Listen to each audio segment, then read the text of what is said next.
anytime we lose, it's disappointing. Goals to win each game, and I think our players played well versus a tough Wyoming football team.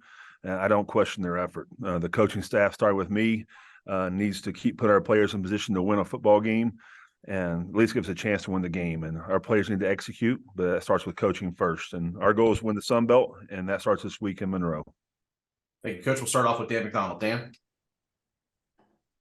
Morning, Coach. You're so close to being 4-0 this year. How do you – I know you talk about one game at a time, and now it's Sun Belt time, but how do you keep the frustrations that I know have to build up on at times with your players and with your coaches? Yeah, we're 2-2, and we are who we are right now. We're a 500 football team versus playing against a tough non-conference schedule. You lose in double overtime in North Carolina. You lose to a tough Wyoming football team there at the very end. But the one thing that keeps me going is our players. And our players come to work every single day, and they give us a chance to win. And that's the fun part about it. But we have to find a way to win those close games, and that's the bottom line. It's a get it done business, and we have to do that, and that starts with me. Can you talk about your defense some? I think for one play in the fourth quarter, I mean, they're pretty much have the game under control. No, our defense played well. Again, I think they had 31 yards total rushing versus a team that went up and down the field against Texas. And it's unfortunate that one play stands out. It doesn't really determine how they played. So, again, as far as coach, we have to do a better job of putting those kids in position to be successful. And I know we'll get that worked out. Despite those close losses, have you accomplished what you wanted to do in the non-conference part of the season? I'm not sure we accomplished that because we wanted to be 4-0, but we'd be able to establish some depth again to conference play. I think that was big. We've got Joey now 3.5 games under his belt, which we didn't have. He wasn't the starter when he came in, and we've established we have some playmakers on both sides of the football, and that's good to see. It's going to be a long road ahead of us in the Sun Belt. I think the East and the West is very, very competitive this year, and that's the beauty of it. It's kind of the non-conference is over right now, and you get into where it counts. And I know our kids are ready for a challenge versus Monroe this week. Thanks, Coach. Go over to Joseph. Joseph? Hey, Coach. You mentioned kind of the challenges to start the year. You guys haven't won a road game just yet. Had some challenges in that department last year as well. How do you approach those challenges of playing on the road and hostile environments and all that? Well, I think it's the record is what it is. I mean, we've in those games that you look back from last year, it's we missed a field goal at the very end and a couple one-score games, and you go back to when we're making a run. That is Shane Metlin from the Daily News Record talking some JMU football, a little bit of basketball there at the end as practice starts this week for the Dukes. But again, football taking on South Alabama this Saturday at noon. We good? Yeah, we're good. Not me. Wasn't me.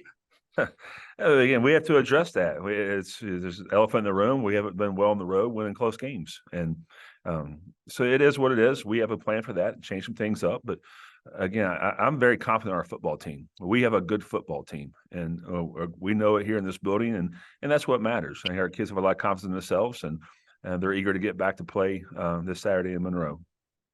Thanks, Coach. We'll go over to Shawn. Coach Michael Hughes was important for you on Saturday. Can you speak about him and what he means to your team? Yeah, I'm very proud of Michael, the way he's kicked the football, and some tough wins there in Laramie this past week. The wind was swirling. He kicked most of his balls throughout the end zone. And again, he was perfect on all of his field goals and extra points except one when it was blocked. And again, the block was, we have to get, as a coaching staff, get that squared away, and we will. And that's been addressed. We got back yesterday about 7:00 in the morning, and we were right to film work, and we've got that addressed and to give Michael a better opportunity to be successful. You have ULM this Saturday. Can you speak about what you've seen from them? Yeah, I was just very impressed off tape. Coach Bowden done a great job of putting his guys to be successful. They're 2-1 with a big win against Army and Lamar, and they played A&M close to the second half. So we know that's a tough place to play. They got great players, great football coaches, and it's going to be a challenge this week as we get started for conference play. I got one more from Dan. Dan? One more thing, Coach. You mentioned your quarterback play. How has that – what was your going into fall practice and so forth? What were the things that you wanted to see from him? Through fall practice or through the season? Well, through fall practice and then going into the season. Right. We have two capable quarterbacks. When Ryan was healthy and with Joey, they were battling out. And again, there was no question about Joey and his arm talent. So we knew we had two good quarterbacks, but Ryan won the job right out. And now you have Joey coming in, and he's getting better every week with his decision making, how he's getting rid of the football. He had the one pick this past weekend, but that was an all-out blitz, and he had to get rid of the football. So I like where Joey is right now. I think our players have rallied behind him, and he don't have to win the football game by himself. He has plenty of weapons around him to disperse the ball and give our team the best opportunity to win a football game. Appreciate it, Coach. Thank you, Dan. Thank you, Coach. Appreciate your time. Thank you. Yeah, just it was a tough defeat. A lot of credit goes to Georgia State. They did a great job. Came in here, we didn't execute very well and got beat. And we got to get back to work and correct some of the mistakes and look forward to going down to Statesboro, play a really good Georgia Southern team. All right, we'll turn it over to Dan. Dan, please go ahead. Morning, Coach. Morning. Can you talk a little bit about Grayson's performance, even in the games that you hadn't been able to get a win? It seems like that he's put you in a position to win a lot of times. Yeah, he's an ultimate competitor. He's continuing to grow and learn too. Like he's still learning things in the offense, and as you go through and it's weird, right? We all live in this microwave society where you want to put it in the oven, put 30 seconds and it's done. It's not. It's a process. And he keeps learning. He keeps growing as a quarterback. He's improving in a lot of areas. In some areas he still needs to improve. But I love having him on the team. He's a competitor and a leader and gives us a great chance to win. You're down 17, but then your special teams gives you a big play.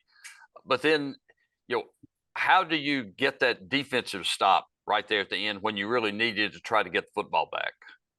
Yeah, we weren't real good on third downs. They had a good plan against us, and we just had to get back to the basics. It's a lot of things that I talked about, just tackling and being gap sound, and where you're doing your job where you're supposed to be. And at times we didn't, and they took advantage of it and made big plays, and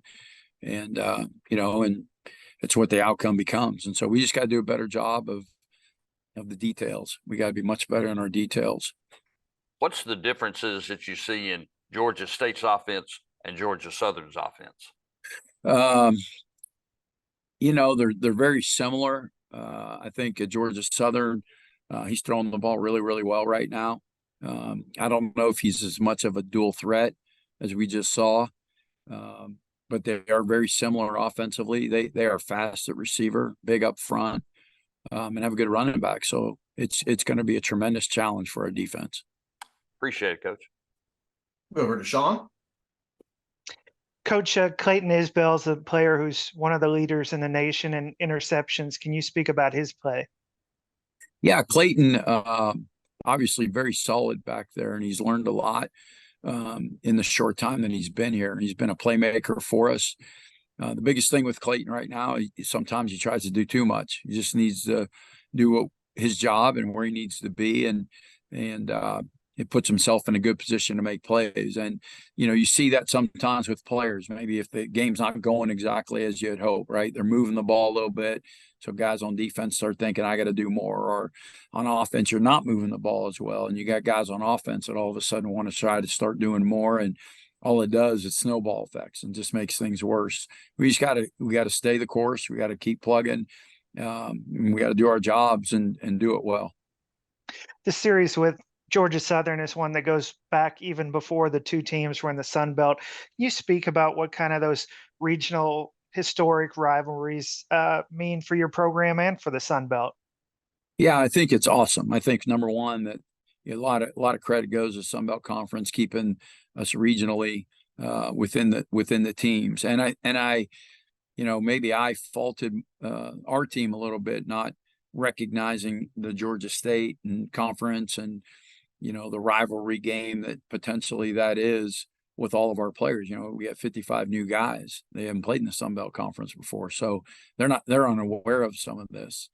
And so it's my job to educate them, to make sure they understand like what we're getting into heading down there, because it's a great place in college football to play a game. And like I said, looking forward to that challenge to get down there. Thank you. And thank you, Coach. Appreciate your time. Okay. Thank you, guys. Yeah, another thrilling game that we come out on top. Really proud of our team. I'll tell you, 3 road games in a row. You play Power 5 team, play the conference champ from last year down there. Then you go 2,000 miles to Logan, Utah.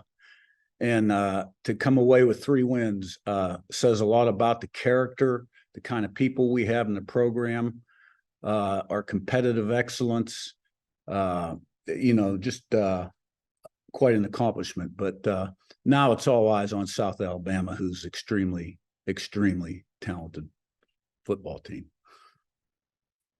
Thank you, Coach. We'll start off with Chris Kinne with The Athletic. Yeah, Curt, just wanted to know all the success you guys have had now, kind of in a year and a half since FBS, knowing coming into the season you probably wouldn't be eligible for the postseason. How have you kept the guys motivated through that over the last year and a half? Yeah, well, I think last year there was a lot of excitement, first year in FBS. And, this year, we've got our goals, what we want to try to get done internally here. I really believe that at the end of the day, common sense prevails. We have a number of very difficult challenges coming up down the road. I mean, there's a lot of great teams in the Sun Belt East, and we got South Alabama this week, who a lot of people picked to win the West and beat Oklahoma State 33-7. So, I think 6, 7, 8 weeks from now, when we have a clearer picture of who's done what, common sense will prevail. What do you mean by that? No, you read into that what you want. Oh, you said internal goals. Would you mind sharing what those are? Well, we're always working to be the best we can be, but we want to be successful every Saturday, week in, week out, with total focus on this opponent. And we've been able to accomplish those goals the first 4 weeks. And if we were fortunate enough to keep accomplishing those goals, then what do you think should happen? Thanks, Jeff. All right, we'll go over to Jackson. Jackson, please go ahead. Hey, Coach. First off, I kind of wanted to ask about Nick Kidwell went down in the first play against Utah State. Is there any update in terms of his injury? Yeah, he's going to be lost for the season. First play of the game, tough injury. Feel really bad for him. Leader on our football team, tremendous player. He will be eligible for medical hardship. That's the one silver lining in all this. So Tyler Stevens went from left guard to right tackle, did an outstanding job for us. And then, looking back on that game, you kind of had a viral moment of your own with the showing the phone to the ref. I was just wondering if you could take us through that moment, what were you trying to tell the ref, and what was your kind of thoughts about a lot of the attention that moment garnered after the fact?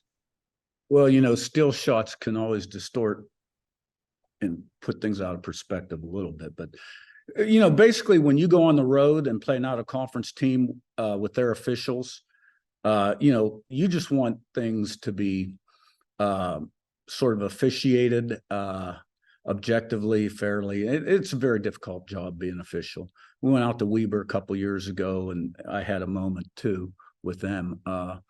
But in this particular situation, the first quarter and a half, we probably played best quarter and a half of football to start a game since I've been here. I mean, we were up 24-0. We were humming. We had 230 yards. They had -12. And then they faked a field goal, and we were in field goal safe. We knew the fake was coming, and didn't defend it. And I had a great view of it, and it appeared from my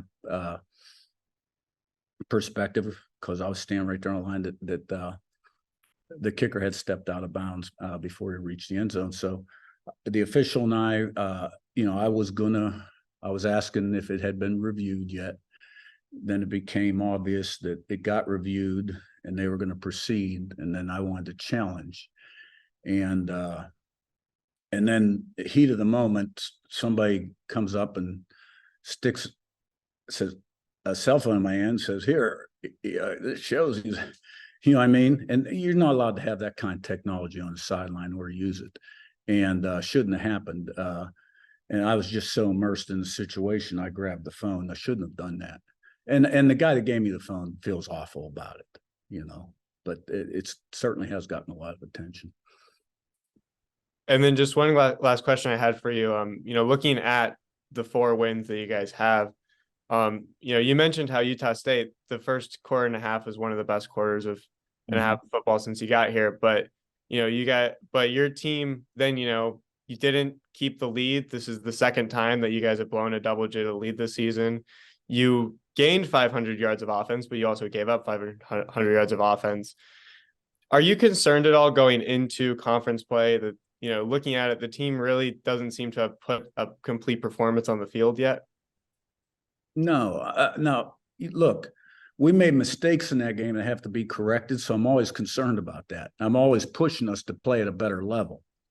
And, you know, we haven't played our best game. We haven't executed for 4 quarters like we can throughout a game.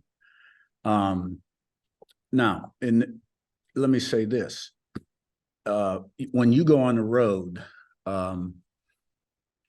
you know, and you build a lead early, those are a lot harder to protect than being at home when you build a lead, when the crowd's going crazy for you. You know, we gave the crowd an opportunity to get back in the game on the fake field goal. And then they were just dying for something to cheer about. It was a big crowd. They were cheering early in the game when they fair caught a kickoff return. And then their first down, they cheered like they had won the Super Bowl. So they had all this pent up. They were just waiting to get in the game. And, you know, that's fine. We went back down and scored. The problem in this game became, because we were playing really well on defense. Offensively, I mean, we turned the ball over and put our defense in horrible situations. I mean, you know, that field goal happened because we're up 24-0, 3rd and 14, and we throw the ball over the middle into coverage for an interception. Then we turned it over again in the 3rd quarter. We turned it over again. They probably got the ball at least 4 times in plus territory because of offensive turnovers. Now, you know, you don't see very often a team turn the ball over 4 times and win, especially on the road. So to be able to overcome that, you know, when the game was on the line, the last 2 defensive plays of that game were interceptions, and the 2 series before were in plus territory, and our defense stopped them. So, you know, our guys rose to the occasion. It really don't matter to me if we win 73-72 or 3-2. You know, the bottom line is get the win. We have a lot of new faces on this team. I think everybody in America is going through this right now. We're still learning about our guys, the best places for each guy to play, what their role should be, you know, how we can best attack people offensively and defensively. But now 4 games in, we're getting a pretty good idea. And, you know, so our team really competes hard, and when the chips are down, they come through. All right. Thank you. Thank you, Coach. And that's all the time we have for you today. I do appreciate it. Yeah. Obviously, it's really hard to win in college football, and we came back in the second half and played a good game, got a win.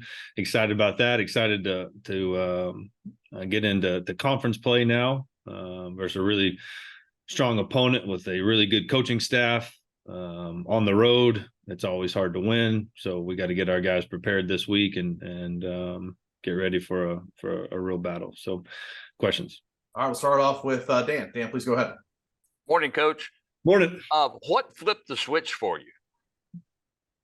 Or have you bottled up whatever y'all drank at halftime yet? No, I think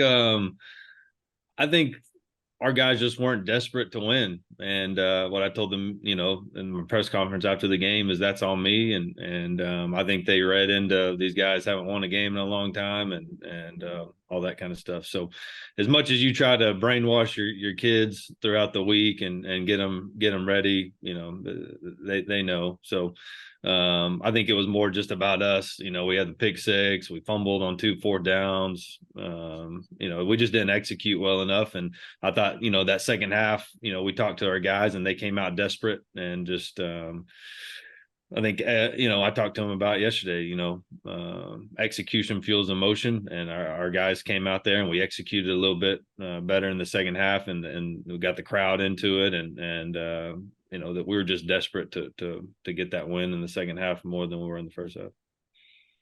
Can you talk a little bit more about your offense is going to get a lot of play for what you did in the second half, but I mean, your defense really didn't give up anything. And, the 2 scores were both kind of fluke plays.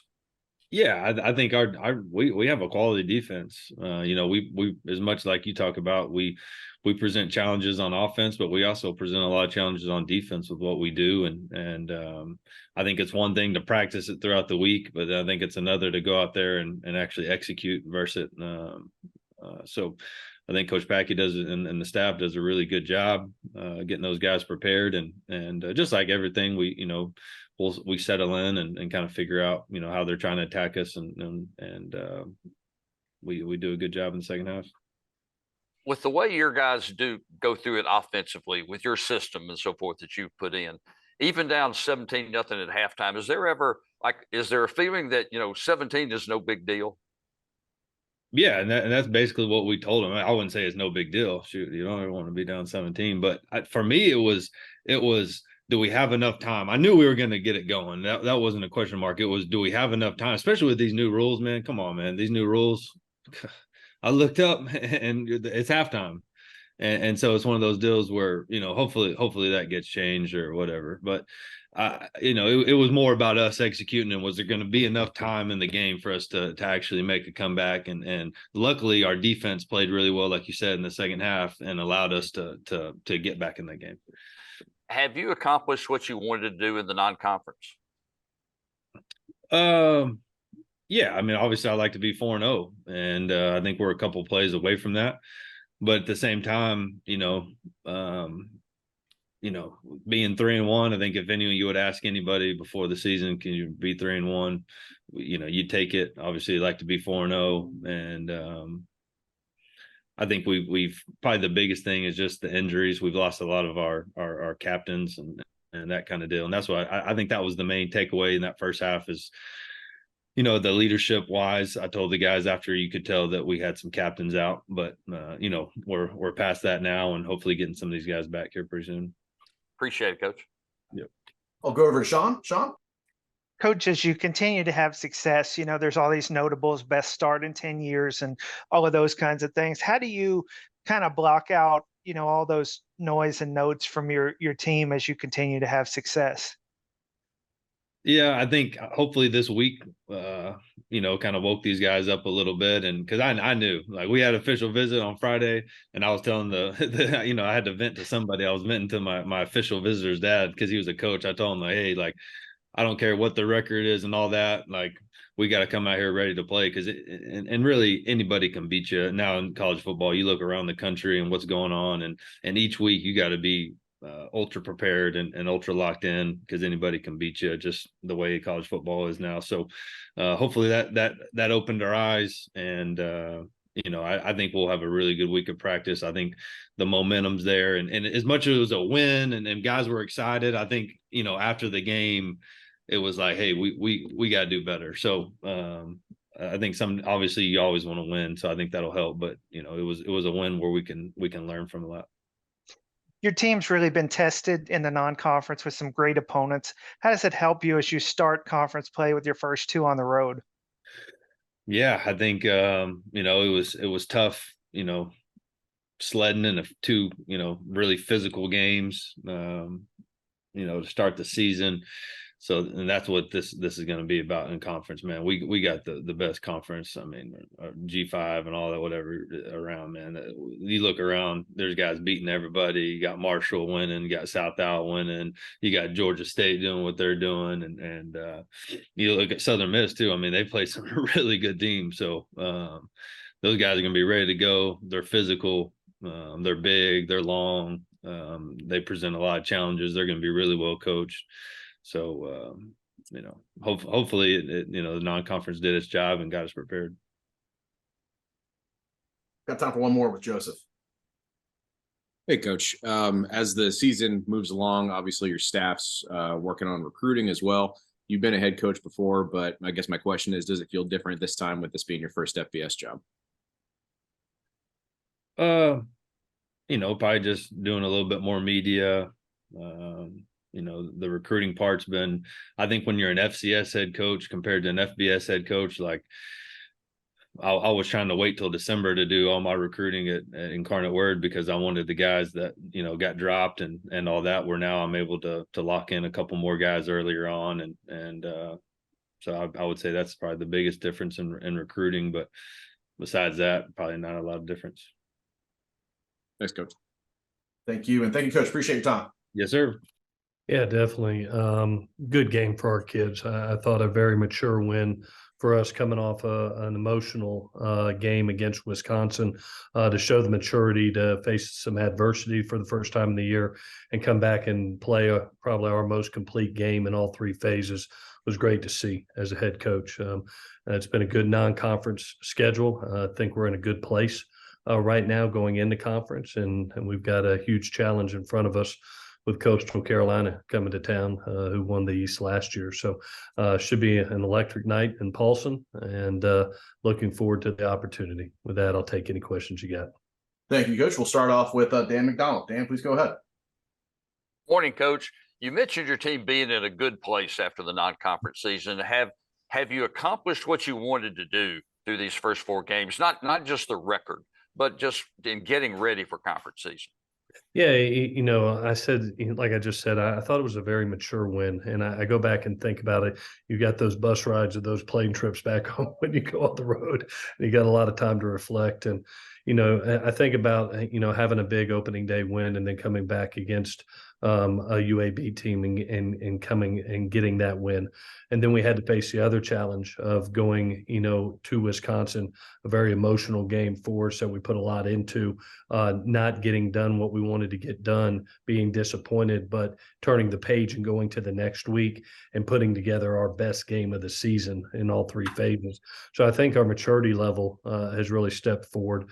And I think we're in a good place right now with all three phases, where we are with our systems, especially defensively right now. I'm really proud of our defense for the growth that it's had from year one to year two, now under Coach Bailey, and what they're doing. They faced a good run team last week in Ball State and held them to 37 yards. And that's allowed us in our victories to create kind of a 2-3-4 game. 4 score separation in it, and kept us in the Wisconsin game, and gave us the lead in the third quarter. So it's good to see our defense advance to the point it's in, and our offense be able to put up the numbers that it's very similar to last year right now. Davis is going to get a lot of yards. It seems like every time he goes out there. But what on defense are you most proud of? Is there a particular area or a couple particular things you're doing that have really, made that the side of the ball that's probably not getting the exposure and the recognition it deserves? Yeah, when you look at the improvement we've made from last year to this year, just statistically, it jumps off the page at you. And I think the biggest thing is when you look at our 3 wins and what Coach Bailey's been able to do. It's the reason we hired him. He's been able to get the ball back turnover wise, and he gets off the field with the third down efficiency. Even in the Wisconsin game, to hold that team to 27% third down efficiency, that's what gave us the lead in the third quarter. So extremely impressed defensively. I think a second recruiting cycle has helped us personnel wise defensively, but can't give enough credit to Brandon and the job that he's doing with that crew. To start off conference play, could you ask for more? You're at home and you've got a pretty good rivalry going here. Yeah, we had a special game last year, and we got to see Grayson McCall up close for the first time in a couple of years, and he was as impressive as talked about. He's the key to that football team. He's what makes him tick. There's a reason he's been MVP of the league for multiple years. He's not only one of the more special players in our league, he's one of the more special players in the country. And you see what he's doing, passing the ball around right now with Coach Beck and Travis and what they're doing with him. I mean, putting almost 300 yards worth of passing up a game with him. You know what he can do with his legs, and probably one of the most ultra competitive guys there are in the country. So we got a huge challenge. It's going to be a great Saturday night, NFL Network here at Paulson Stadium, looking for a sellout crowd. It's going to be a pretty special night and good for college football. Appreciate it, Coach. Mm-hmm. Time for one more from Shawn. Shawn? Coach, the series with Coastal Carolina obviously predates the Sun Belt days for both teams. How are those kind of traditional, long-standing rivalries good for your team, your fans, and the Sun Belt? Yeah, it's what I love about this conference. It's regional. It's teams that know each other. Whether it was FCS, FBS. We've been against each other, and alumni groups and fan groups can travel to these, and it becomes even. I remember the App State game. Last year I was impressed with how App traveled, and I would expect the same from Coastal. It was a great environment last year when we went up to Coastal Carolina. So, I think that's what makes our league so special. We know each other. It's an ultra competitive league with extremely quality football teams and coaches and players, but also the availability for our fan bases to come be a part of it. And I think that's what makes our league so special. Thank you. And thank you, Coach. Appreciate your time. All right, guys. Take care. Hail Southern. Yes, we've coming off an off week, which you don't like to have them early by preference. You'd like to have them a little bit later in the season, but you always make the best of what you've got. And after going to Texas A&M and just running into a very, very strong team that was better than us, we took advantage of the opportunity to get well, to work on fundamentals again, and probably do that more even than a lot of game planning for Appy State during the off weeks, continuing to try to get better at what we do offensively and defensively with the football players. But then they were able to get a couple of days off at the end of the week to rest up. And so, yes, it's about Appalachian State, but it's 9 straight weeks of football now with no breaks, all conference games except for Ole Miss. And so, and the next week against Appalachian State, you're talking about a team that has 4 Sun Belt championships, 6-1 in bowl games since they've become an FBS program. And they are truly one of the elite programs in our conference, and be a great challenge for us at home. But we do love playing at home. We've had a good record at home and good crowds at home. And so we're going to work hard this week to prepare for just an outstanding Appalachian State team that always, as they always do, they play great against Power 5 teams. Every time you watch them play a Power 5 team, they either win or get beaten overtime. And so it's another year that they do the same thing. Hey, Coach, we'll start off with Dan. Dan, please go ahead. Morning, Coach. I know you said you'd rather have the open date later on in the year, but with that being said, does it come at a good time after the A&M game and then to get ready for conference play? Well, like I said, I always try to take wherever it is, I make it a positive. I'm not going to make it a negative. And so coming out exactly what you said, coming after Texas A&M where they were just too good for us. We could have played better, but I don't think we could have won the game. They didn't turn the ball over once. Their quarterback and receivers are outstanding football players. Everybody is pretty good in that league, in that team. But it does give us a time to kind of recover from the little nicks and bruises that we have. But more importantly, if you get stuck with, or you have an early off week, so you're not really having to rest up as much as you do later in the season, but it does give you time to say, okay, where are we with our offense? Where are we with our defense? Let's take 3 days this past week and work on our fundamentals and make sure we get good at what we do. And then we'll introduce our team to Appalachian State this week. And that's kind of what we've done. So we're going to use the off week to a positive. And I don't know that it's ever a negative. I guess if you're on a roll and you're just winning and you're smooth and everything's clicking, you don't want to lose that momentum. But right now we look forward to the break. Appalachian State could really easily be 4-0 right now. What's the thing that you see from them this year that impresses you the most? Well, I mean, I've seen them for years. I've coached against them for years. I've watched them play for years. I mean, I go back a long time to the 3 national championships in a row when they were an FCS program. They just traditionally have a great football program, and they run the football. The biggest thing they do right now, you can't get them off the field. They don't run. They're not really up tempos that they're running plays so fast. Is that you can't get them off. They don't punt. And they had drives. I want to say against Wyoming, they had 2 12-play drives and a 14-play drive and a 9-play drive, and had the ball 40 minutes of the ball game, 40 minutes, 25 seconds. So not only do they drive the ball, usually run it down your throat, ending up with a score. Now against Wyoming, we know they kicked 4 field goals and scored on a defensive touchdown. So the good thing is that hopefully if you can buckle up and slow them down in the red zone, and maybe force them to field goals. But the biggest concern I've got is they're just as strong as they always are, and good as they always are. One of the top teams in our conference, and they're coming off of a tough loss, which that'll only get them more fired up and geared up to focus on this one. So, but anyway, they're a very, very good team. We're playing one of the elite teams in our league. Going into conference play, how has Wright improved for you as quarterback through the first 3 games? Well, I think just to watch him play against, first game he played was first start that he's had at maybe in the junior colleges. I don't know about junior college, but as a 4-year school, it was his first start. He was a little bit apprehensive, but really I thought he played very, very well as a quarterback against Texas A&M. He had some great throws, hit some deep balls. We dropped some deep balls, hit some sharp throws, made some good big runs against them. And I just thought he played very well. The biggest thing as a head coach, when I see my quarterback come off the field between a series and I watch his demeanor and I see the calmness, the poise, all those things, I think that's the Jaya that we expect. Because again, he was our starter coming into the season. And when he had a couple of picks, we put the backup in to get him see if we get a spark. And he gave us a touchdown pass and played the second game, which we played pretty conservatively.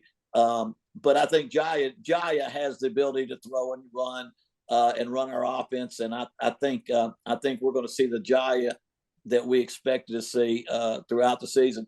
And until we get Hunter back, and that's a week-to-week thing right now. Appreciate it, Coach. Okay. Thank you, Dan, and thank you, Coach. Appreciate your time. Thank you. Yeah, thanks for covering Sunbelt football in our program. Big win for us last week against Western Kentucky, really quality opponent. They're extremely talented. It was a hard-fought game. Another big challenge this week. Georgia State's undefeated, really well coached, got a lot of talent all over the field. They're probably one of the faster teams we've played up to this point. Just watch them on video. The quarterback can run. Running back's a good player. Got a lot of respect for Shawn and how he does things, and got a big challenge this week. So with that, we'll open up to questions. Start off with Craig. Craig, please go ahead. Hey, Coach. You talk a little bit about Granger, the Georgia State quarterback. Just how tough a preparation is he, and what kind of season is he having? Yeah, he's a bigger guy. They list him 6'4", I think 220. Runs really well. Can throw the ball down the field with great arm strength. So has got a big arm, can make down the field throws. He's a weapon. I think he's really grown a lot. What they do suits him well. They play to his strengths really well. They create wide splits all over the field. I think he's improved a lot. Watching him from last year to this year, looks a lot more comfortable in their system. So he's definitely a matchup problem. You have to figure out. They'll give you some empty sets. You have to figure out, where do you want to commit numbers and how do you fit if they do go empty and Q draw and certain things. And so, really good player. He's made them what they are this year a little bit. It starts with him. So we gotta have a good plan to defend him, and then they got good players all over the field that complement him well too. Their back's a good player. Their receivers are really good. Tight ends, they got good skill on offense. The way I guess relative success you guys had last week against Western Kentucky, does that give you guys confidence? Is there anything you can take from that one to go into this one facing another good passing team? Yeah, I think it builds confidence. I mean, I think having success breeds confidence. We played a really high octane offense in Western Kentucky and held them to 288 yards, which is one of their lowest outputs over the last couple of years. So, and a lot of that was because we played complementary football in our offense, stayed on the field, and allowed our defense to stay off the field some. But it definitely gives you some confidence for sure. Thanks. We'll go over to Dan. Dan, please go ahead. Morning, Coach. Hey, How Dan. big was the Hail Mary at the end of the first half? It's huge. I mean, we're, at that point in the game, Dan, we had 200 yards of offense and they had 70, and we were down 7-3. And you're sitting there going, man, we've statistically in every category outside of turnovers and sacks, we had outplayed them. But those turnovers and sacks were critical plays in the game that had changed momentum and scoring opportunities.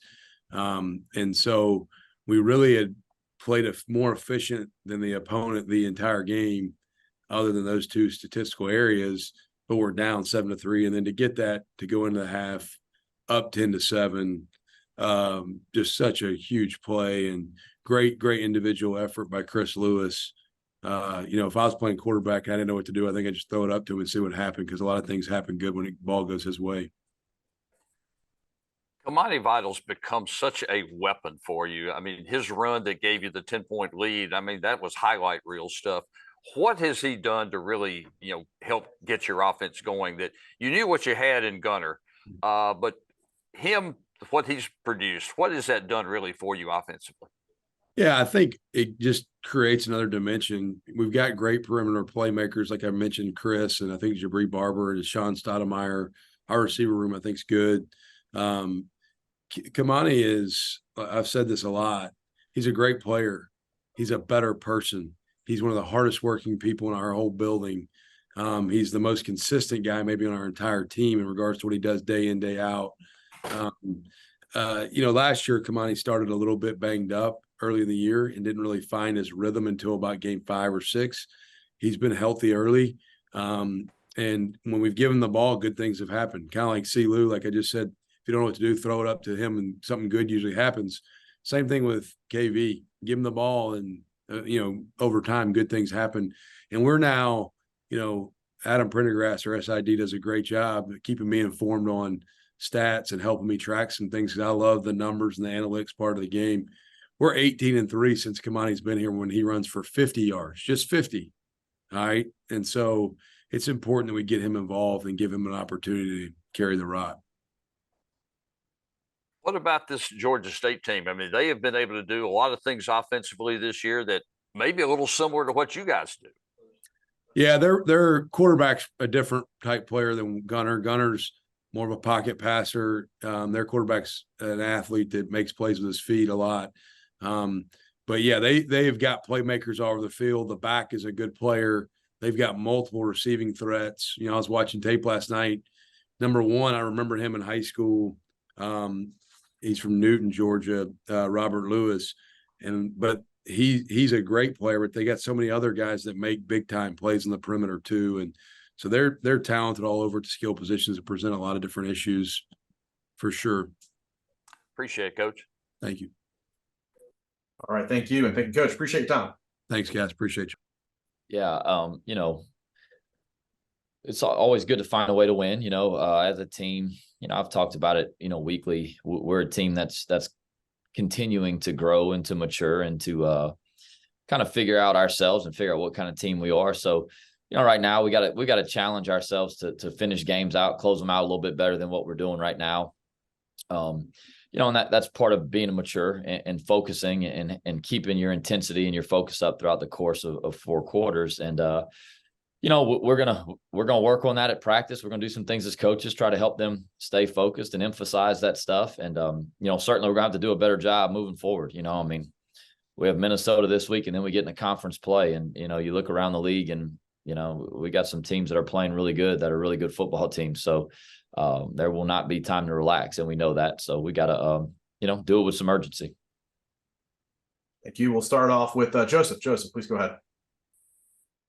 Hey, Coach. You got Texas State this week, Coach Kinne and his crew. What about him prepares? Do you guys not have Texas State this week? I saw you shake your head. No, we've got Minnesota this week. Oh, okay. I was looking at the announcement for this week. Disregard. Never mind. That's okay. We'll be ready to talk about them next week. I promise. But I'm not yet. I'm certainly not there. Good deal. Thanks, Coach. Yeah. All right, glad our emails are going out, so that's all good. But let's go to Alvaro Torres. Hi, Coach Desormeaux. I hope you're having a great day. Well, how much will you be looking at the comeback Northwestern made against Minnesota, and how much of what happened during that stretch do you think might be replicable? I mean, I think every game is different.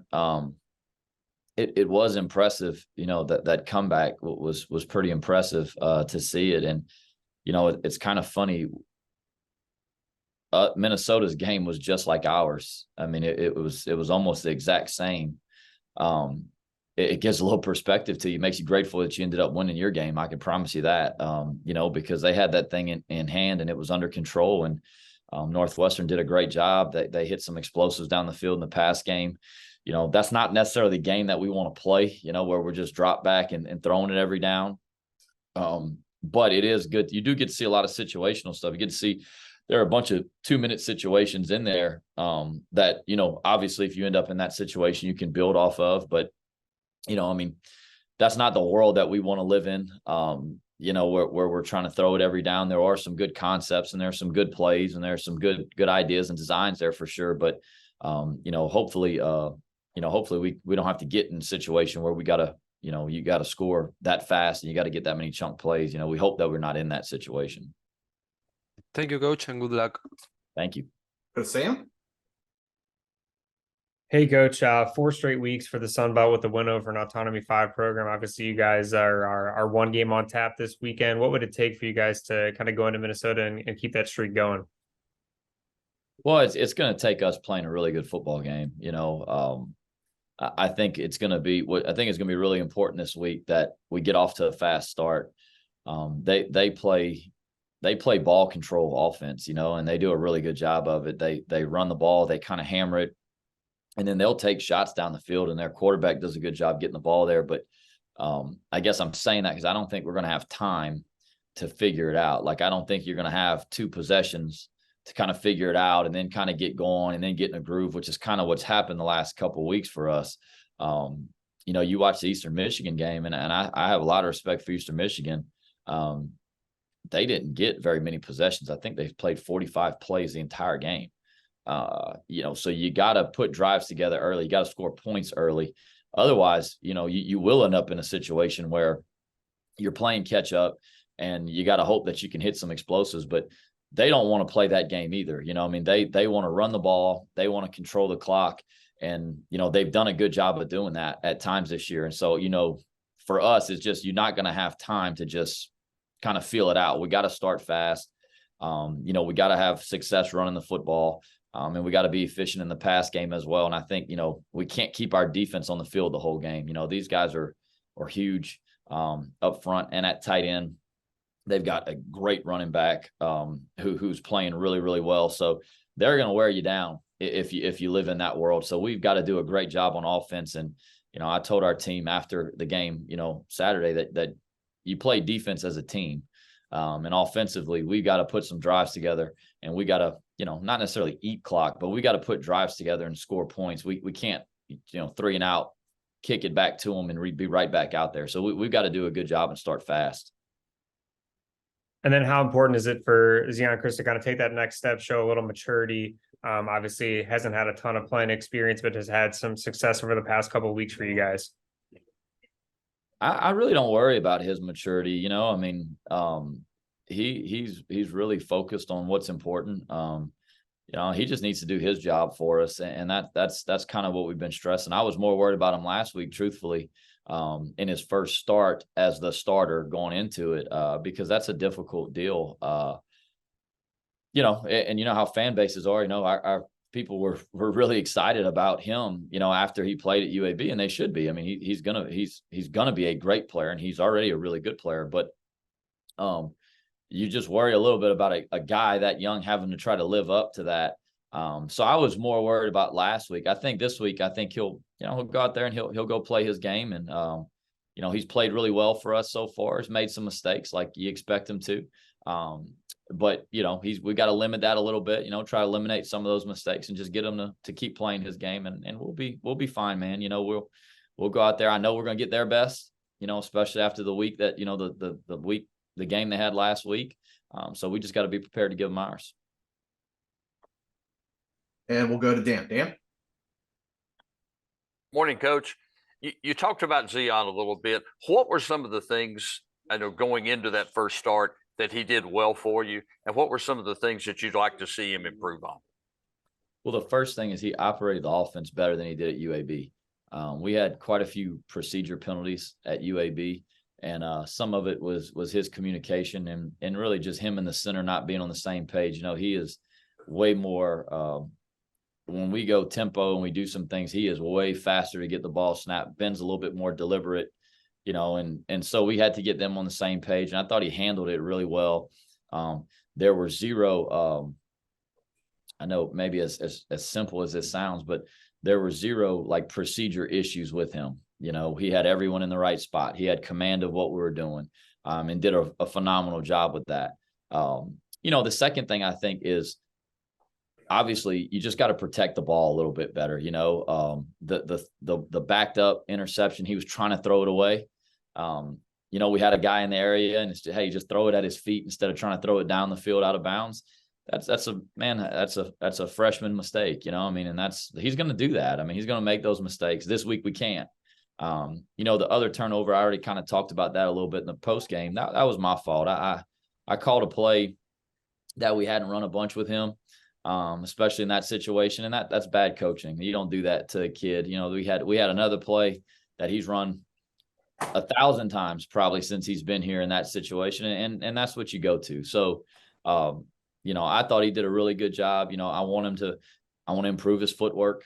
It's a little thing, but it makes a big difference. I want him to improve his footwork, and I think for him, when he does it the way that he's coached to do it, he's got everything that you need him to be. But naturally, there are times where you kind of maybe go back to old habits, or you kind of just lose track of doing some of the fundamental things really well.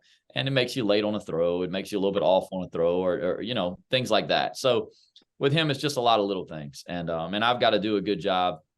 I can't put that guy in a situation, where he's running a play in a crunch situation that he hadn't had a lot of reps at. So I've got to do a better job in some scenarios as well. Appreciate it, Coach. Yep.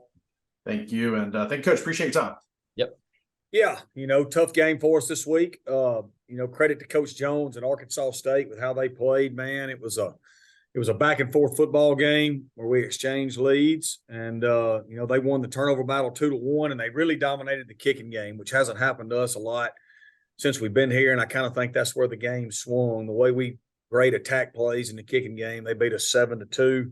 There was a lot of explosive plays on both sides of the ball, and ultimately close game on the road, lost the turnover battle, lost the kicking game. You usually lose the game. So credit to Coach Jones and Arkansas State, man. They played really well and got us. We got a tough opponent this week. Texas State, man, they're playing really well. They're playing exceptional on offense and really in all three phases. Their only loss is to a really good UTSA team, and be a huge challenge for us at home. And so with that, I'll open it up. Hey, Coach, we'll start off with Hunter Dawkins. Hunter? Coach, I know that the offense has changed a lot for you guys this year. What, at this point in the season, what level do you think the most improvement in the offense needs to be? Well, I thought, we just had a game where we scored, 4 touchdowns and 3 fifths. So we scored 7 times in a football game. So we'll take that every week, Hunter. We need to score one more time. We were 1 of 2 in the red zone. We would like to have scored a touchdown in that other 2 in the red zone. I'd say 1 of 3, but we kicked a field goal to, on one of those at the end of the game when we were just trying to get in position. So really we were 1 of 2. Would like to be better in the low red and score more touchdowns. That would be something that we want to do better on, but we think our offense is building and growing. And, we thought we took major steps forward last week. We were balanced. We're able to run and throw, and want to keep growing and keep getting better and keep improving. Go over to Jason. Jason, please go ahead. Hey, Coach, how much of this is you understanding with Billy that, I mean, what he's played 4 games in college now, and I think he had 11 snaps of college football experience prior to you starting him in game 1 this season. How much is it that you're looking for growth in his game and just the game experience that he gets in each and every time that you start him out there? Yeah, Jason, we've enjoyed watching him grow. He's playing at a high level. He had 2 interceptions this past week. One of them was really bad. Another one, he got hit as he was throwing on a crosser that was fixing to go for probably a 25-yard gain. He's processing well. He's reading well, and he's making checks. He's moving through things fast. I think he's doing really good with moving in the pocket, keeping plays alive, and also he's been able to scramble and get a few yards scrambling. So we've been pleased with his growth. He's got to continue to get better. Like I said, he had 2 turnovers this past week. One of them he got hit as he was throwing, which he can't. That's not on him. The other interception right before the half was really bad by him. He's got to eliminate that play. We'll go over to Scott. Scott, please go ahead. Coach, losing 3 games in a row. How hard is it, or I guess, what do you do to really just keep the morale in the locker room high? Losing those 3 games and just keeping the season afloat for the guys. Yeah, Scott, I mean, that's football, we've got a lot of season left. We got 8 games left. We got a big game at home. We got a lot of guys with a lot of aspirations. Our guys want to play well. They want to play well for each other. They want to play well for themselves. So, I don't think that's hard. It's early in the year, and we got a lot to improve on. We know we can play better in a lot of ways, and we're looking forward to doing that on Saturday. All right, and we have a question in the chat from Clint Shields of Texas State Radio. What's the biggest change you see in the Bobcats from last year's team, and what do you think the biggest challenge they present for Saturday night? Yeah, I think they're playing with so much more energy and passion. You can tell they believe in Coach Kinne, and he's a great guy, man. I've enjoyed getting to know him. He's done a great job with their offense. Obviously, their quarterback situation's so much better than what it was. And you can just see them playing with so much more energy and passion and belief, than what it was in the past. All right, we'll go over to Sam. Sam? Coach, you talked a little bit about the balance of this past week. How important was it for you guys to get Frank Gore Jr. going in week 4? Yeah, it was great. I thought our O-line did a great job. Tight ends played better. And, we executed at a high level for most of the game. And Frank ran the ball well, ran with passion. Drake Clark did too. That's when we're at our best, when we can run and throw. It was good to see the offense do that. The opening drive, drove it and scored. And like I said, we had 7 scoring drives in the game. We've got to eliminate turnovers. We can't get a punt blocked. And, on the road to win a big conference game, we've got to quit doing those things that cause you to lose. All right. Thank you. And thank you, Coach. Appreciate your time. Thanks so much. Sure. Good afternoon. Coming off a short week last week, a Thursday night game against Coastal Carolina, went down there and we were actually pretty fresh, played with great energy and great emotion, and came out of there with our first conference win, which was very, very important. I always worry about starting that first conference game on a short week after we had been on the road the week before, but we handled it very nicely and played pretty well for the most part, except for probably maybe the last 4 minutes of the fourth quarter. And but we're very pleased. We had some rest since then. We gave the guys off this past weekend so they kind of catch their breath a little bit. We got some dings and they need to be healed up. And been out there this morning. Got a big Troy week coming up Saturday night at 7:00 here in Atlanta, and it's another big contest for us. So, we're happy to be where we are, and we're playing pretty good right now, and we got to continue to do that. All right, we'll start off with Alvaro Torres. Alvaro? Hi, Coach Elliott. Well, first, congratulations on your win against Coastal Carolina. And before the question, good luck against Troy this Saturday. Well, the question is, you now have a top 5 red zone defense in the country. What has been the key to this massive improvement, given that you weren't as effective in that area last season? Well, we've hired a new defensive coordinator, so certainly with a new defensive coordinator comes a little bit different scheme and energy and enthusiasm, and a little bit more commitment to some of the things we probably weren't doing quite so well a year ago. And I think as each week goes, the defensive staff, the continuity and the camaraderie in there gets better. And I think our kids grow in confidence. And right now we're playing and at a high level, but we're playing with a lot of energy. We're getting a lot of players that are getting to the ball, making tackles. We're still having a few missed assignments, but all in all, they haven't hurt us here in the past few games, and we got to continue to improve on that. But I just think all in all, our players are believing in the system and believing in their coaching staff and going out and playing the game like it should be, and that's to win and have fun. Thank you, Coach. Thank you. Thank you. We'll go over to Stan. Stan, please go ahead. Hey, Shawn. Hey, Stan. Building on the defense question, what's the challenge this week with the quarterback they've got who's a thrower and the running back who's been really solid? And their coach just said a minute ago they are 18-3 when he rushes for 50 yards. Good Lord. So there you go. I don't know. I guess we got to hold him under 50 yards. He's a good running back, big, strong, physical. I think their offensive line does a nice job, and offensively they do a nice job. I think they're throwing for about 270-some yards a game, so they certainly have the ability to throw the ball around, quarterback and their wide receiver in general. They're a tough offense to stop. We've got to make sure we do not give up the big run. I think they like to establish the run game and then come off that and get into the throwing contest. But all in all, we've got to play sound defense. We've got to keep everything in front of us, and we've got to tackle much better than we've been tackling. And if we can do that, then maybe we'll have an opportunity to hold that back under 50. But that's going to be a tough challenge because he's a very, very good player. Are you ever going to play a team that has a bad quarterback? It seems like I don't think we are. It just seems like we just get the quarterbacks after quarterbacks after quarterbacks that are pretty good.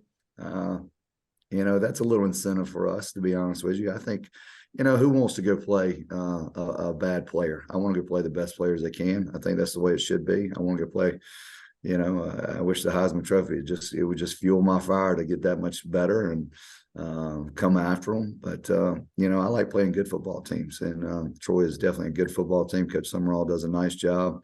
They're the reigning Sun Belt champions. So shoot, we got our work cut out for us. Thanks, Coach. All right, we'll go over to Joseph. Joseph, please go ahead. Hey, Coach. Hey, Marcus. Hey, Marcus Carroll's having a pretty fantastic start to the year. FBS leader in rushing touchdowns. What's it mean to see him get into the groove he's in with, him being in your program for a few years, being a local kid and all that? Yeah, it's really good to see because, Marcus, I won't say sat behind some good backs, but it was just kind of wait your turn. That's what developing a team is about, recruiting and getting guys in here.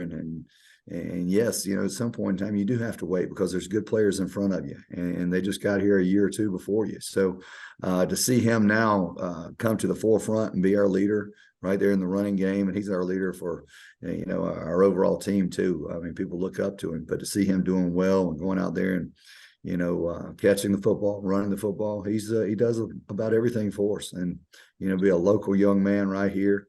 I think that's key. I think, when I think about recruiting, I wish everyone could see just how special it is for a local young man right there to be doing what he's doing. And like you said, he's leading the country in touchdowns, and I think he's second or third in rushing. So that's got to say something for us. And he's just a strong young man, a strong-minded young man, a great talent to be around. Thanks, Coach. Go over to Sam. Coach, other than the obvious of the outcomes going from an 0-4 start last year to 4-0 this year, what are maybe one or two things that you've noticed that are key differences that have kind of helped you guys get over that hump this year? I think the team camaraderie. I've settled for a long time now, since probably preseason, that we had to take our team somewhere we hadn't been in quite a while and redirect their focus. And we had to take our coaching staff to the same place. And once we got to the bottom of hell, we had to fight our way back out of it.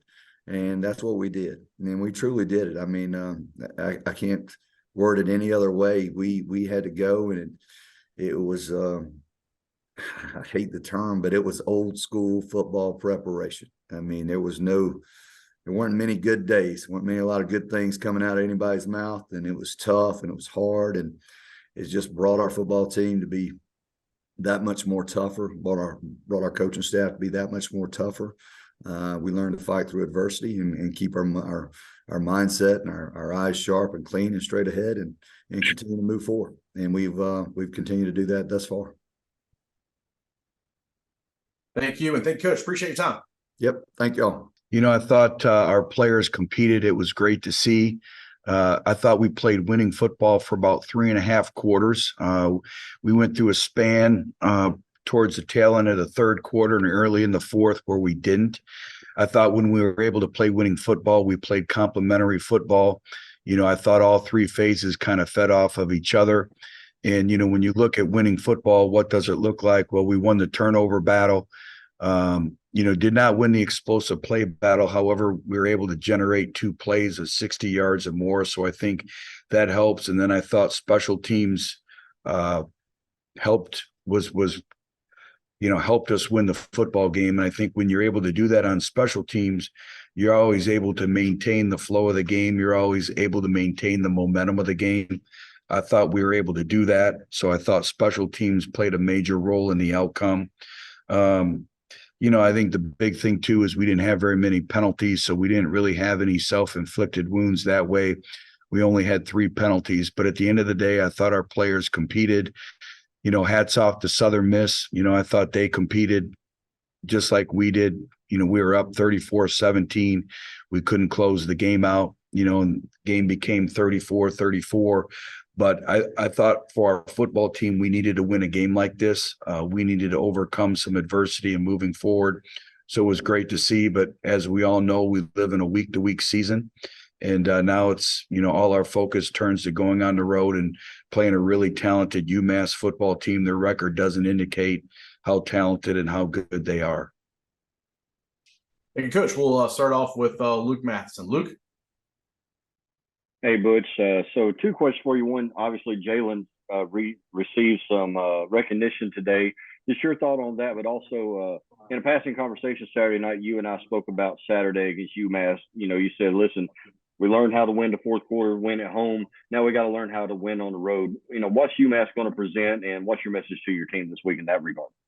Well, I think, you know, when you look at our roster, you know, we played 78 players this year, and now we're up to 52 are in their first or second years in our program. So when we talk about learning how to win, you know, we're starting to learn how to win, but now it's taken the next step. You know, now it's not only now learning how to win, it's learning how to handle winning. And I think that's a big evolution, and you have to go on the road and, you know, play in a different environment that your players aren't accustomed to. Nobody's ever been there before.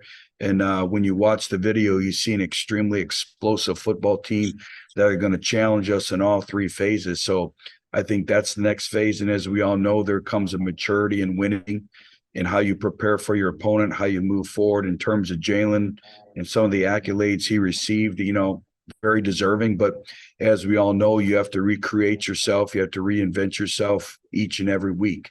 So that's going to be big for him and moving forward as well. And, you know, it's not only, you know, the quarterback, you know, they always get the attention whether you win or lose, but it's all the 10 players around him. And I thought we had some other individuals really step up and have some key performances. But there's a lot of things that, you know, Jalen would be first to tell you that we need to do much better. You know, we did not do a particularly good job of managing the end of the first half. We threw an interception that end that half where you got to come away with points. You have 3 points in your back pocket, and we're trying to get 7, and you got to learn how to throw the football away if it's not there. So a lot of learning opportunities and moving forward. We'll go over to Logan. Logan? Hey, Coach. Well, I mean, you mentioned the end of that first half. Just how did the team turn things around, especially that opening drive there in the third quarter? What was the message in the locker room? And then, 2, just seeing a true freshman like Jalen handle adversity the way that he did, what does that say about him just moving forward? Well, first of all, Jalen has great competitive character. He has great humility. He's very humble. And so, you know, the way he's handled that has not surprised me. But again, it's now moving forward. You have to forget, you have to move on, you have to be better for your experiences, good, bad, and indifferent. And how can you apply it to the game this week? And again, you have to go out and you have to prove yourself week in and week out. There's a thing that we talk about in our program called consistency of performance. And you have to have that consistency in performance every time you step on the football field. That's why practice is big. That's why creating game-like situations in practice is big as well. So that in terms of our demeanor at halftime, again, I liked our approach all week long. I liked our preparation. Again, you come into halftime and there's a maturity part of that too, where you get together, you make your corrections, you make your improvements, you make your adjustments, and you have to kind of recalibrate your brain and your mind and go out there and it's 0-0. And I thought our players were able to do that.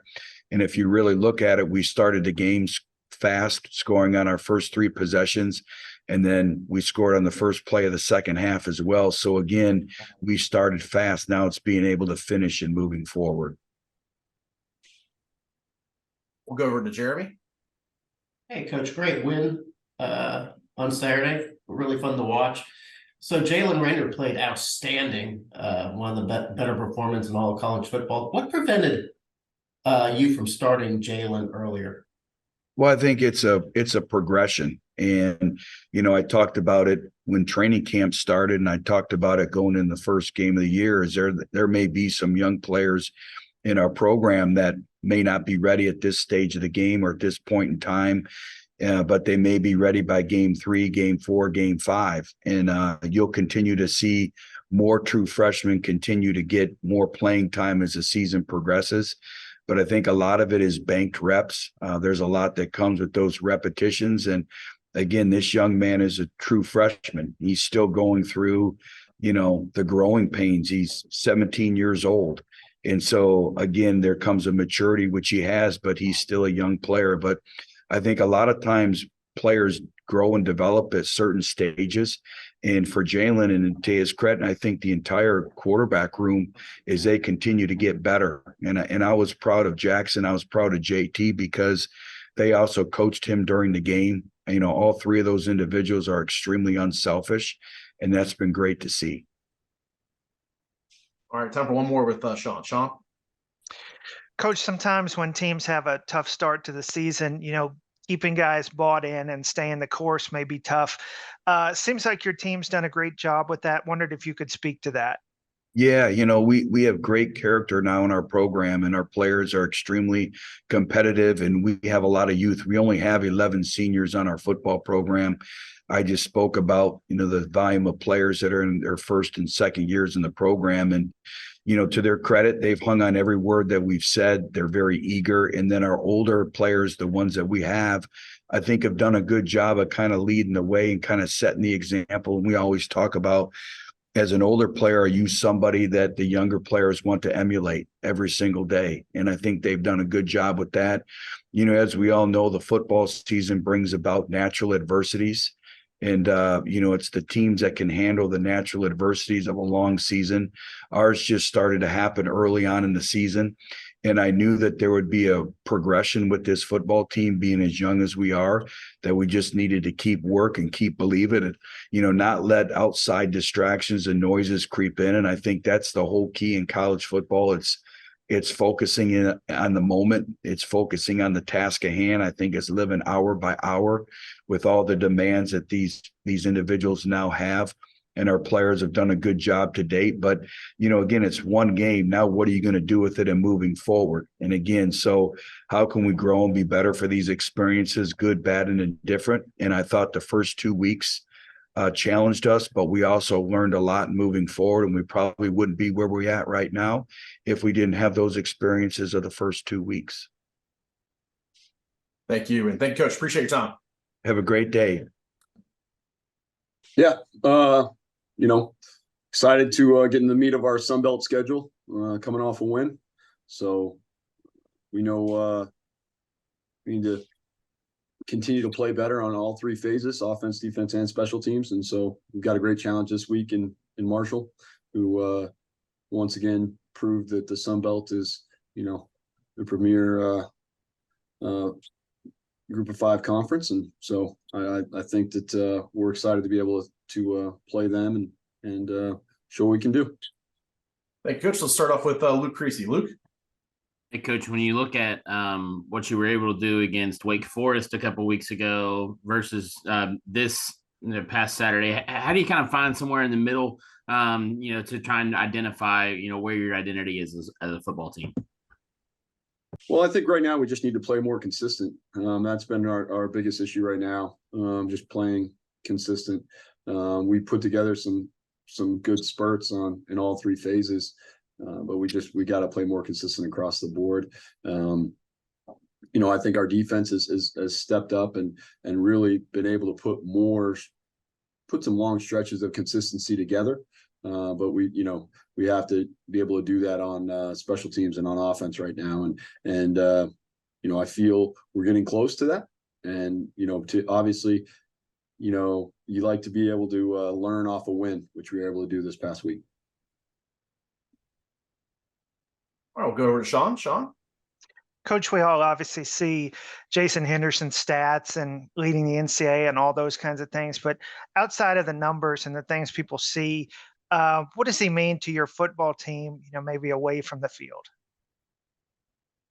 Well, I think the one thing that you see, and it is on the field, but it's something that, we can point to over and over and over again. It's just the type of effort that he plays with, and play in and play out.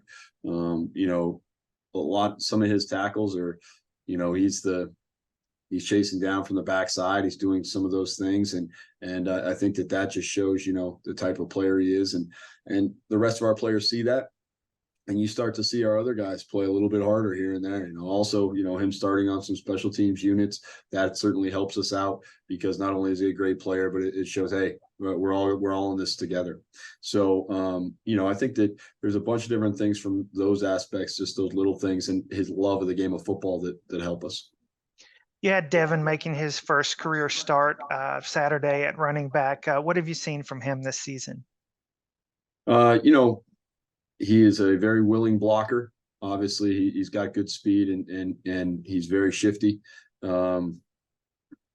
He's not the biggest guy in the world, but he plays bigger than his size. Like I said, he'll stick his face in there and he'll block, guys coming downhill in the A gap, on the edge, those sort of things.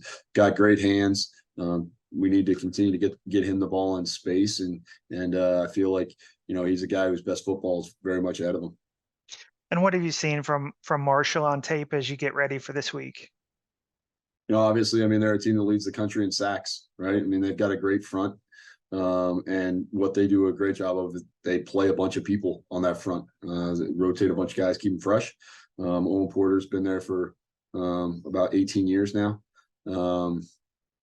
I was able to spend some time with him just briefly at our media day, and he's a good guy to be around.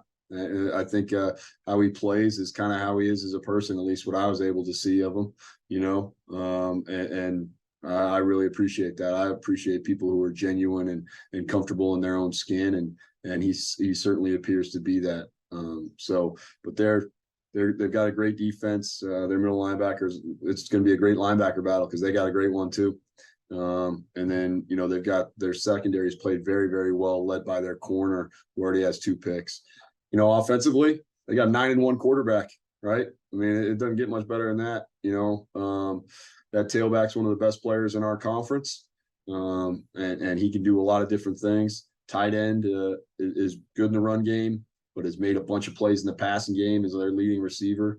And then they've got a big offensive line that can run around and do some things. And then their wide receiver core, they just have a bunch of guys who make plays. They don't have one guy they can depend on. So in terms of that, I think it's one of those things that they're a very well coached, balanced football team. It's going to be a great challenge for us. Thank you. And thank you, Coach. Appreciate your time today. Thank you. Yeah. Well, happy everybody's here. Thank you guys for having us. Appreciate all you guys do covering Sunbelt Media. Real excited to be getting into our conference schedule, conference portion of the schedule. Played well enough to win on Saturday. Still a lot of things we got to get cleaned up. It's really good when you go in the locker room and the players are excited for the win, but more excited about the opportunity to improve. So we've got that opportunity coming up this week. It's going to be a challenge for whatever reason. If it's maybe Ricky and I butt head, but this game between ODU and Marshall, you can throw out the schedules, you can throw out the stats. It's always tough. 2 years ago when they came up here, we went into overtime. Last year was a battle. I think, again, it's two really good football teams with really good players and coaches, really good chess matches, a really good environment. I think that's what the Sun Belt and our conference is really about. It's about teams, regardless of what records and all of those things say, it's about teams playing the game on the field on game days. And we got a really tough challenge coming up this weekend for that as well. Start off with Luke Creasy. Luke? Hey, Coach, obviously, you like to stay away from the quote unquote rat poison. How do you do that after a win, like you had over Virginia Tech, and kind of keep the main thing this coming week? Well, we've been here before. We beat a team that everybody said was, a good team, a big game, and we didn't respond the right way. And we talked about it as a staff. It's not about falling into the rat poison. What we didn't do is we didn't execute the game afterwards. Fumbled the ball twice on the goal line versus Bowling Green. We had some communication busts in the back end. I think emotionally, physically, we were ready to play. We just did things that you can't do. If we did those things 2 weeks earlier, you guys probably wouldn't have me on this call. You probably just skip me.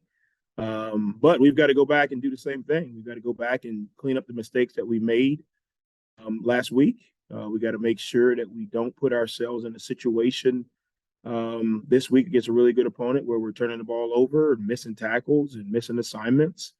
We could play a high school team next week, and if we do those things, we're going to put ourselves in a tough spot. So I think the learning lesson is not about, you beat a big team, is there a fall off? It's about whatever you did to put yourself in position to win one game. You got to improve on that and continue to do those things each week. And in this conference, it's tough because it's not a, hey, well, if we could just get to this team or that team, we're okay. Every week's a battle.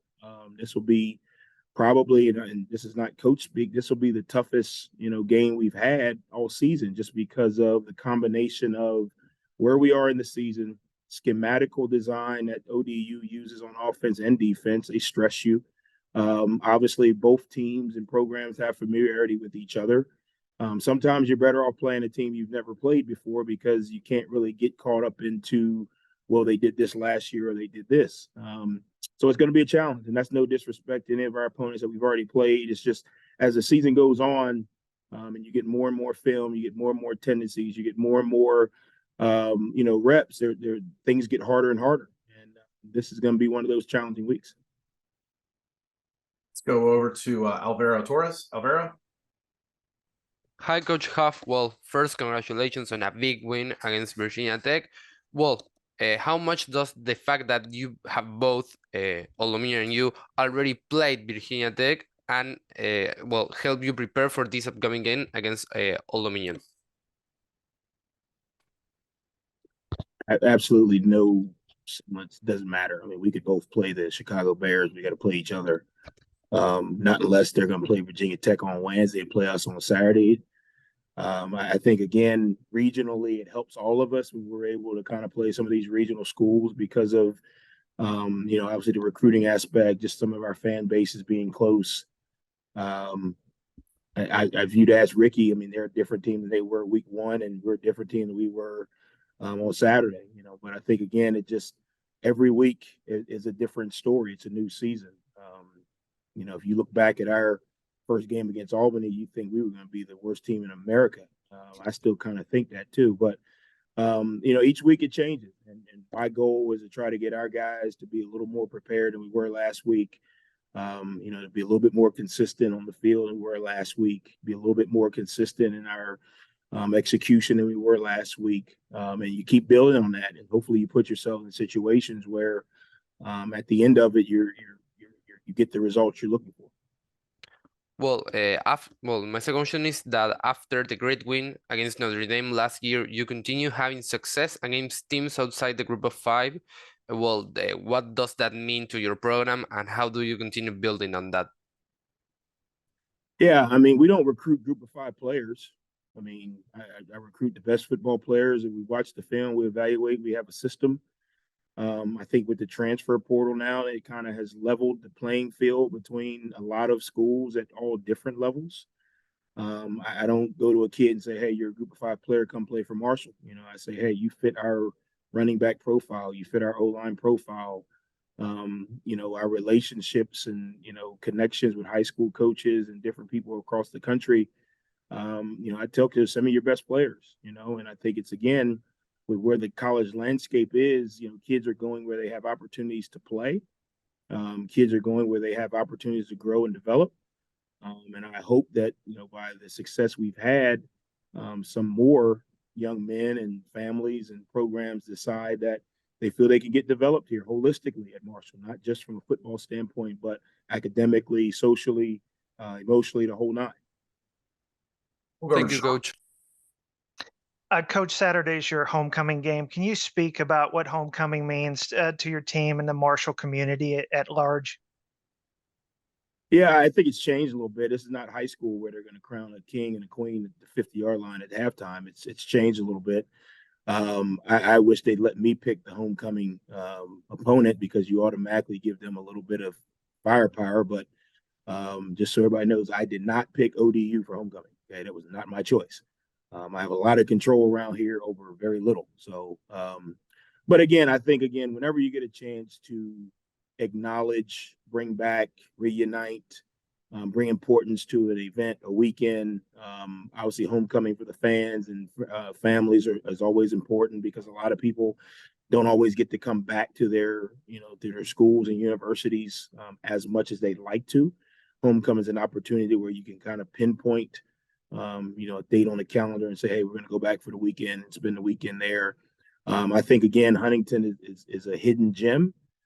There's a lot of positive going on right now here at Marshall and in this community. Last weekend was a phenomenal experience. You got, you know, an unbelievable football game and an unbelievable crowd, and you turn around, you have soccer 1 versus 2 that night. Then you turn around, you have women's soccer, like 4 versus whatever they are.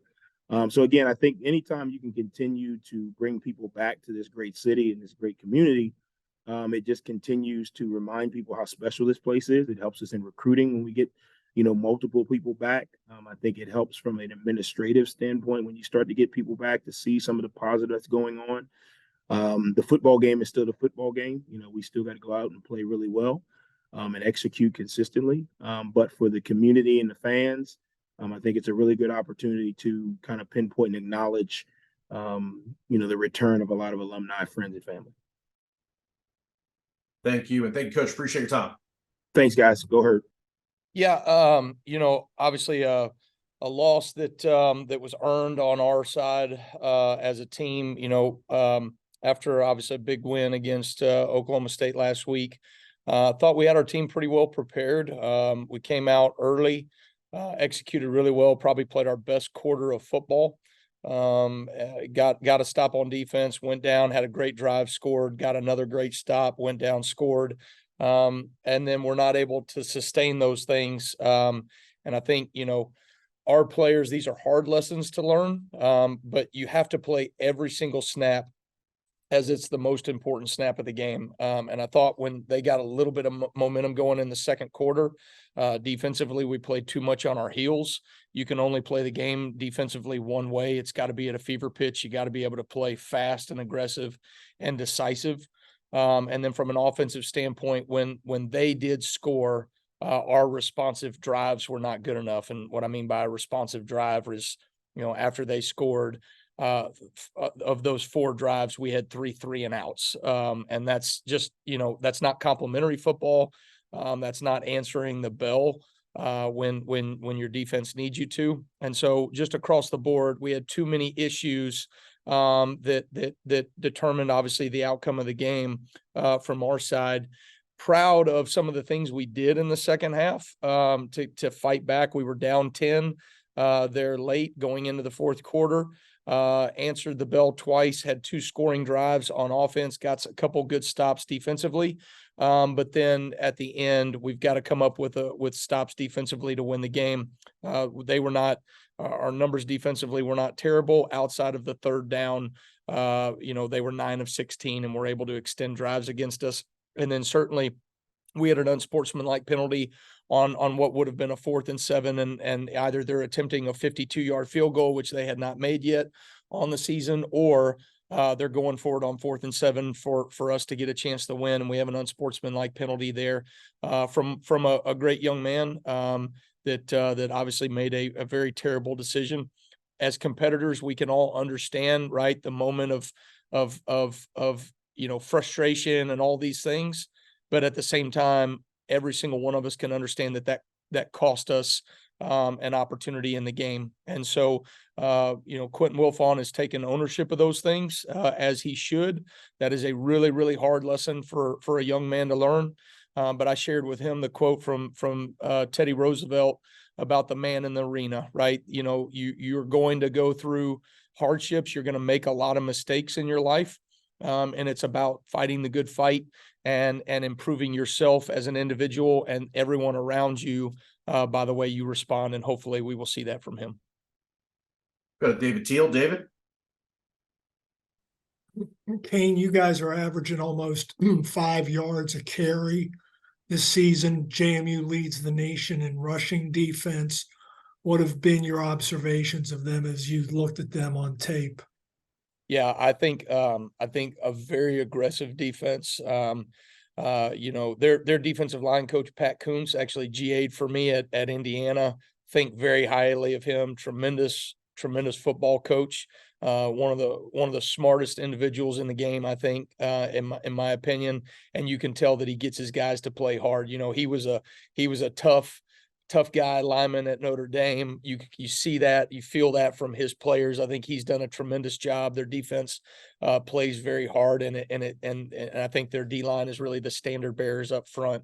What they do a really good job is getting some vertical penetration. They wreak havoc in the backfield a lot. And part of their great rushing numbers is I think they're averaging like 4 sacks a game right now, which obviously counts against your rushing numbers.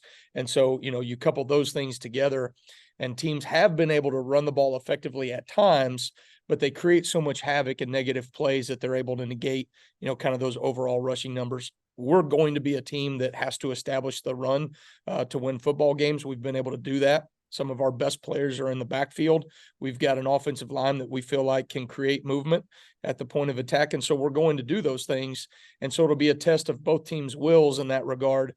But at the same time, we got to be very smart about those runs and what we ask our guys to do against a very good defensive front. Thank you. Go over to Hunter Dawkins. Hunter? Coach, what message do you send? I know you've spoken a little bit about this, but what message do you send not only to the team, but to just different personnel about you guys the last 2 weeks going from, as I spoke to you last week about the Jekyll and Hyde performance, where you have a huge step with Oklahoma State win, but then you have kind of a lower loss, not necessarily a low loss, but the lower loss versus Central Michigan. Well, I think, we talk about this all the time. It is always about us. And I do not mean that to negate our opponents. There are great players that are always going to be on the other side of the field that are going to make plays, but it is about us. And I told our guys, I'm fortunate enough as a head coach after 4 games, I've seen the best in this team. I've seen some of the worst in this team. But to stand in front of them and say with 8 games left, you are capable of being a team that can compete and do everything you need to do to go win games.